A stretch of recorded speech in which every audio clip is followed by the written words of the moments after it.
Assalamualaikum warahmatullahi wabarakatuh. Selamat pagi semuanya. Semoga tetap sehat dimanapun teman-teman berada. Terima kasih kepada teman-teman yang sudah menyempatkan hadir dalam seminar isu-isu kontemporer psikologi kali ini. Pada kesempatan kali ini, izinkan saya Rahmatullah Alfian Haji Kusuma untuk berbagi mengenai sebuah topik yang saya ambil atau dari salah satu variabel penelitian saya nantinya.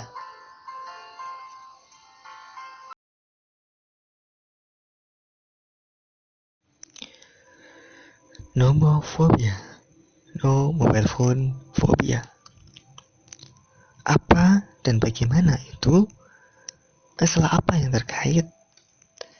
Apa saja aspek atau dimensinya? Kemudian faktor apa yang mempengaruhi dan faktor apa yang dipengaruhi oleh nomophobia akan kita bahas lebih lanjut dalam seminar isu kontemporer psikologi kali ini. Selamat menyimak.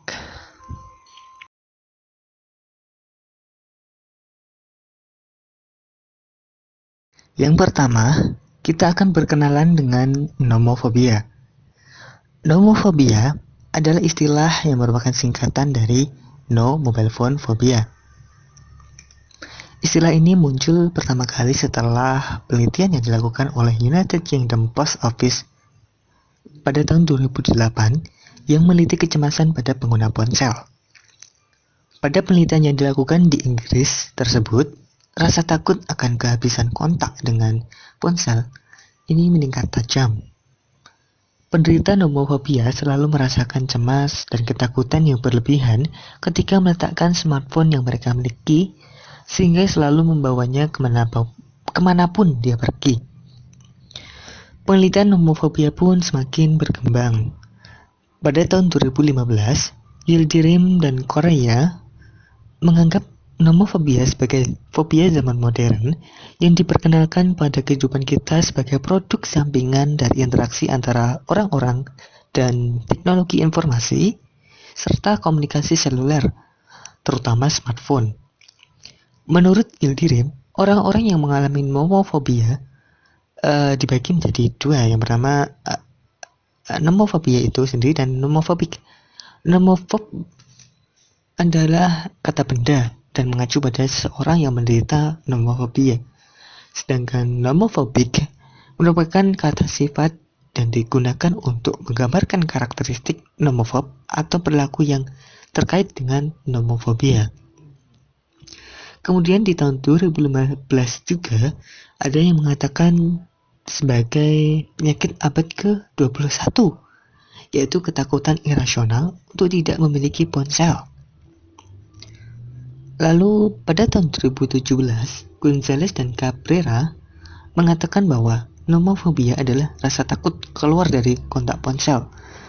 Orang yang menderita gangguan kecemasan ini memiliki perasaan stres dan gugup ketika akses ke ponsel atau komputer mereka tidak memungkinkan. Kemudian di tahun 2018, ada ahli yang mengatakan bahwa nomophobia adalah ketakutan yang didapat seseorang jika dia kehabisan kontak ponsel karena tidak ada jaringan, telah kehabisan baterai, kemudian dia cemas, dan ini berdampak buruk pada tingkat konsentrasi orang tersebut. Kemudian di Indonesia, ada peneliti bernama Sudarji pada tahun 2018 yang mengatakan bahwa nomophobia atau no mobile phone phobia ini adalah jenis fobia yang ditandai dengan rasa takut yang berlebihan jika seseorang kehilangan atau tidak ada di dekatnya itu ponsel cerdasnya atau smartphone miliknya. Orang yang mengalami nomophobia selalu hidup dalam ketakutan dan selalu ingin berdekatan dengan ponsel cerdasnya tersebut. Jadi dia akan membawanya kemanapun dia pergi. Kemudian ketika seseorang sudah mengalami kesulitan untuk meletakkan smartphone atau merasa cemas saat tahu akan kehilangan layanan menggunakan smartphone selama beberapa jam, kemudian pikiran tanpa ponsel menyebabkan kesusahan, dapat dikatakan dia mengalami nomofobia, yakni ketakutan ekstrim karena tidak memiliki ponsel atau tidak dapat menggunakannya. Hal ini dikatakan oleh Rapol pada tahun 2019. Kemudian, menurut Cambridge Dictionary, nomofobia merupakan kata benda yang bermakna takut atau khawatir akan gagasan menjadi tanpa ponsel. Banyak individu yang menderita nomofobia ini tidak pernah mematikan ponsel mereka. Nah, berdasarkan beberapa penjelasan di atas, saya merujuk pada teori atau konsep nomofobia milik Yildirim. Alasan saya menggunakan konsep milik Yildirim adalah karena sudah ada penjelasan dimensi-dimensinya. Kemudian, definisi nomofobia lebih lanjut, saya merujuk pada konsep milik Sudarji tahun 2018 bahwa nomofobia adalah jenis fobia yang ditandai dengan rasa takut yang berlebihan jika seseorang kehilangan atau tidak berada di dekat smartphone miliknya.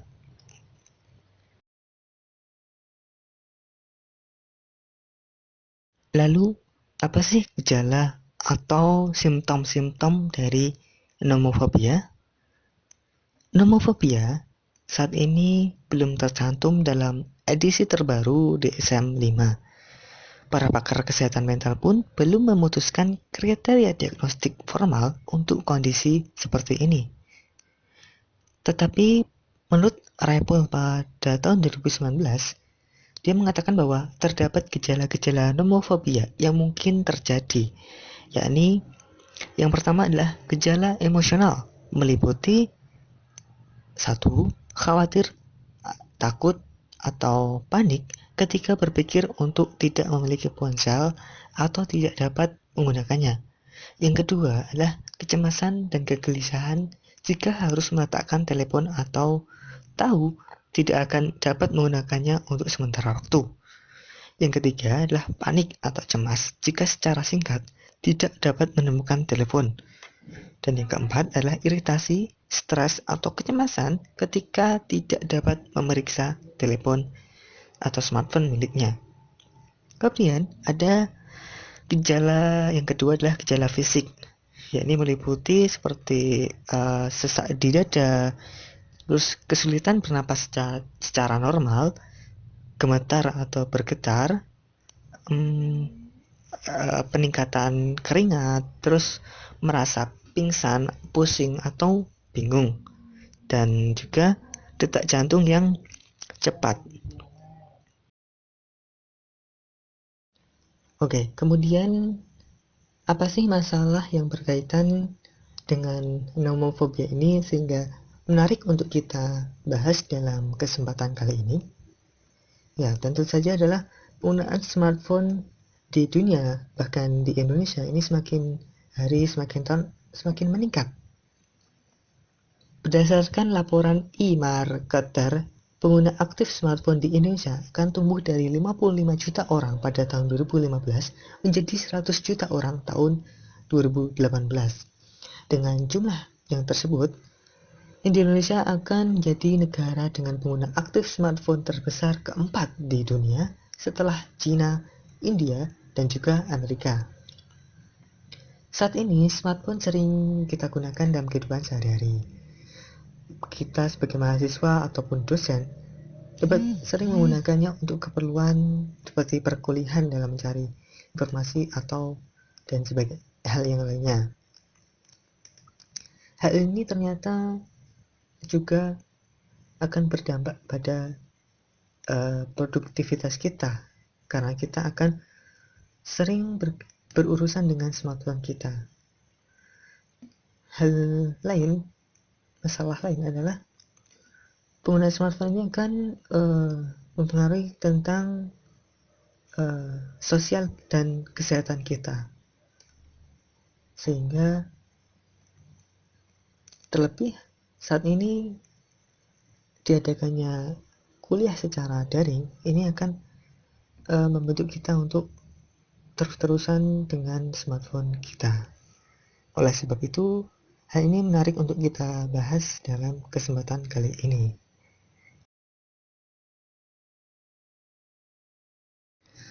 Berikutnya adalah dimensi nomofobia berdasarkan hasil penelitian dari Yildirim dan Korea tahun 2015. Dimensi yang pertama adalah tidak dapat berkomunikasi. Hal ini mengacu pada perasaan kehilangan komunikasi instan dengan orang-orang dan tidak dapat menggunakan layanan yang memungkinkan komunikasi secara instan. Item di bawah tema ini terkait dengan perasaan tidak dapat menghubungi atau dihubungi oleh orang. Hasil wawancara menunjukkan bahwa para peserta sangat bergantung pada smartphone mereka dan fitur ini untuk tujuan komunikasi. Dimensi yang kedua adalah kehilangan koneksi atau keterhubungan. Item yang dikelompokkan dalam tema ini terkait dengan perasaan kehilangan konektivitas di mana yang disediakan oleh smartphone dan terputus dari identitas online seseorang, terutama di media sosial. Hasil wawancara mengungkapkan bahwa keterhubungan adalah kekuatan pendorong bagi orang dewasa muda untuk menggunakan smartphone. Dimensi yang ketiga adalah tidak dapat mengakses informasi. Item-item di bawah tema ini mencerminkan ketidaknyamanan kehilangan akses luas ke informasi melalui telepon pintar, tidak dapat mengambil informasi melalui telepon pintar, dan juga mencari informasi melalui smartphone kita. Wawancara menunjukkan bahwa mengakses informasi pada smartphone kita ini sangat penting bagi orang dewasa muda seperti kita. Dimensi yang keempat adalah giving up convenience. Ini mengarah pada kenyamanan. Item yang dikelompokkan dalam tema ini terkait dengan perasaan melepaskan kenyamanan yang disediakan smartphone dan mencerminkan keinginan untuk memanfaatkan kenyamanan memiliki smartphone tersebut.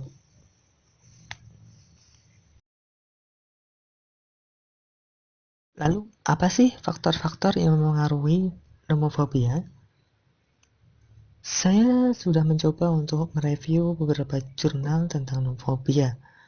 Yang pertama tahun 2017, Argumosa Villar ini mengatakan bahwa harga diri, extraversion, kesadaran, dan stabilitas emosi ini memprediksi nomofobia. Kemudian pada tahun 2018, Ayer mengatakan bahwa ada korelasi langsung antara tingkat nomofobia dan variabel penggunaan internet yang bermasalah, kecemasan penampilan sosial, dan penggunaan media sosial. Kemudian selanjutnya tahun 2019 oleh Koi mengatakan bahwa ada hubungan yang didukung antara penggunaan smartphone, kecanduan internet, kecanduan ponsel cerdas, dan nomofobia. Lalu tahun 2019 juga oleh Arpasi, dia mengatakan bahwa kesadaran ini memiliki korelasi negatif yang signifikan dengan nomofobia untuk pria dan juga wanita. Nah, hasil penelitian ini menunjukkan bahwa ketika skor perhatian ini meningkat, subjek menunjukkan kecenderungan nomofobik yang lebih sedikit. Lebih lanjut, subjek yang memiliki skor kesadaran yang lebih rendah menunjukkan kecemasan yang lebih tinggi ketika mereka tidak dapat berkomunikasi. Lalu bukan yang terakhir nih. Lalu ada tahun 2019, ketakutan akan ketinggalan berita dan eksistensi, atau teman-teman mungkin lebih kenal dengan FOMO atau Fear of Missing Out. Nah, ini membuat nomofobia akan semakin parah. Lalu dikutip dari situs Medico 2020, ini ada penyebab atau faktor risiko dari nomofobia itu muncul. Yakni ketika misal baterai lemah, terus pulsa sedikit di HP kita, kemudian tidak ada layanan, terus telepon atau smartphone kita hilang nih. Lalu yang kelima mungkin ada perasaan hanya khawatir ponsel itu bisa saja hilang. Jadi belum sampai telepon tuh hilang beneran, lalu ponsel dicuri, dan juga ada perasaan bahwa ponsel itu bisa dicuri, terus ponsel rusak atau tidak dapat berfungsi, dan berbagai situasi di mana telepon atau smartphone ini kita tidak dapat digunakan. Nah, ini akan berisiko munculnya nomofobia.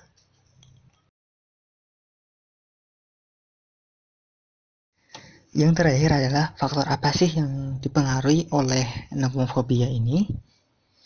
Nah, nomofobia ini sepertinya akan sangat banyak menghabiskan waktu dan memengaruhi aktivitas kita sehari-hari. Kita coba definisikan lagi. Nomofobia adalah ketakutan yang luar biasa akan kehilangan kontak melalui ponsel yang menyebabkan efek samping fisik seperti serangan panik, serangan sesak napas, pusing, gemetar, berkeringat, detak jantung yang semakin cepat, nyeri dada, dan juga mual. Menurut Ramadhani tahun 2017, ketergantungan pada ponsel bisa membunuh rasa empati pada diri manusia. Seseorang yang selalu bergantung pada teknologi menyebabkan kurangnya rasa empati dan lebih mudah untuk depresi. Seiring meningkatnya penggunaan smartphone harian pada remaja, remaja tersebut akan merasa lebih kesepian atau loneliness dan akan cemas, sehingga akibatnya menunjukkan perilaku nomofobik yang lebih banyak. Kemudian ini ada keterkaitan sama kesehatan dan juga sosial. Jadi nomofobia ini juga berdampak pada kehidupan sosial dan juga kesehatan kita.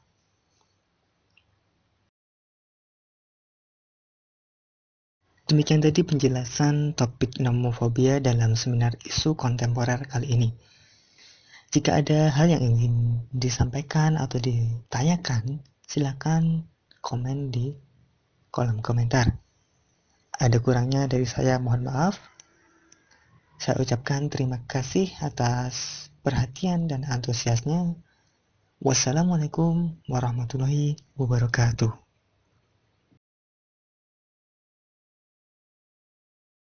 Sedikit tambahan, jadi nomofobia ini dapat kita ukur ya pakai skala psikologis.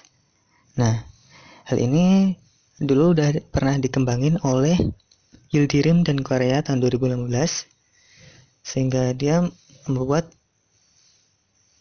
No Mobile Phone Questionnaire Skill atau NMPQ Skill. Nah, skala ini berjumlah 20 butir dengan 7 respon jawaban. Kemudian saya pun berniat akan modifikasi dari skala ini dan saya gunakan dalam penelitian saya nantinya.